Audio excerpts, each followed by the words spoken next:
ECW premium wear. Tell me about this. Tell you about it. So ECW came out with a bunch of clothing items, and I don't know whose genius idea it was to call it premium wear. I don't know if it was Dreamer or if it was Paul Heyman. They were going to do premium wear, and they thought it would be a good idea to get the girls to do something. And the Blue Meanie, I don't know how Brian got involved, but he did, which was brilliant. And so I want to say it was at the Travelodge, the German-infested, filthiest hotel I've ever stayed in my life, where I've seen a lot go down, by the way. But we were all in this hotel room, and we were literally working with the props that were in the room because, like, we didn't think it through. And we were like, okay, we have this jacket, we have this T-shirt, we have this. So I remember I was supposed to wear the jacket, the denim jacket. And I think I even came up with, well, I won't wear a shirt underneath it. Because back then I was just like, why not? Let's go. And I know Tommy was in the room and he was like, love it, do it. Take your shirt off, get the jacket on.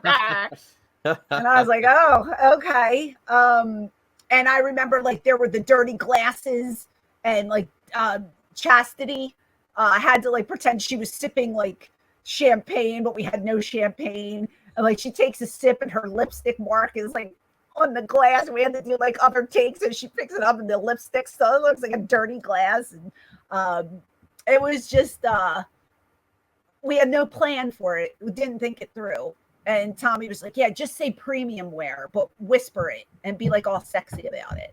And so none of us knew how close up it was going to be, like, on our face when we actually said premium wear. And the best part about it, and you'll see, if you've never seen this commercial, the greatest part is at the end with Blue Meanie.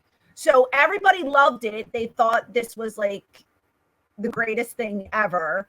And when I watched it back, I was just like, this is so embarrassing. So you thought that even then too?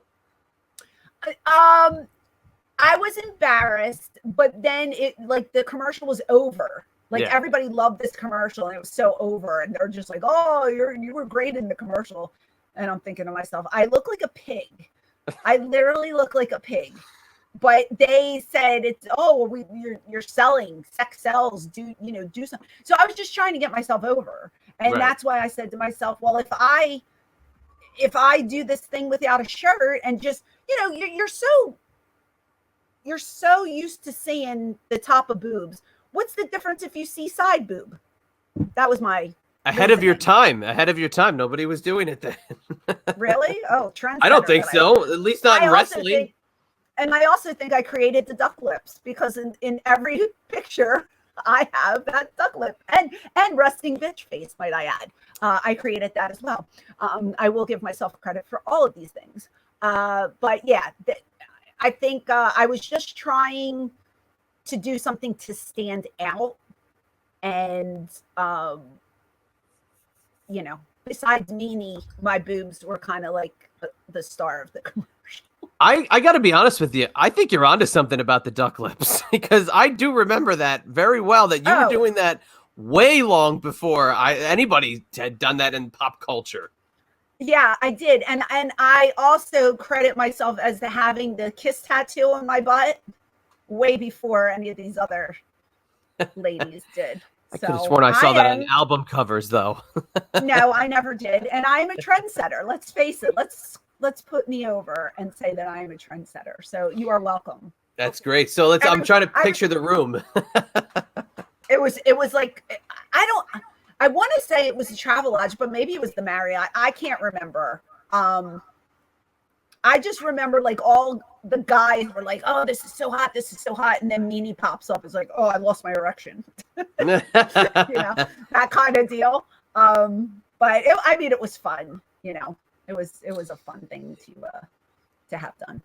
And for all us 90s musical enthusiasts, Girl, You'll Be a Woman Soon, playing in the background Could that be any more 90s with that popping up in there? I believe that was in Pulp Fiction. Yep. Oh my God, like that, just from the first strum of that, it sets the tone for the commercial. Hilarious. Girl. Yeah. Oh yeah. Paul was the best at picking, music out to pair up with certain videos and things that happened. And when I saw this, I was just like, what the hell? Like, what? This song, it's ridiculous. The whole commercial's ridiculous. But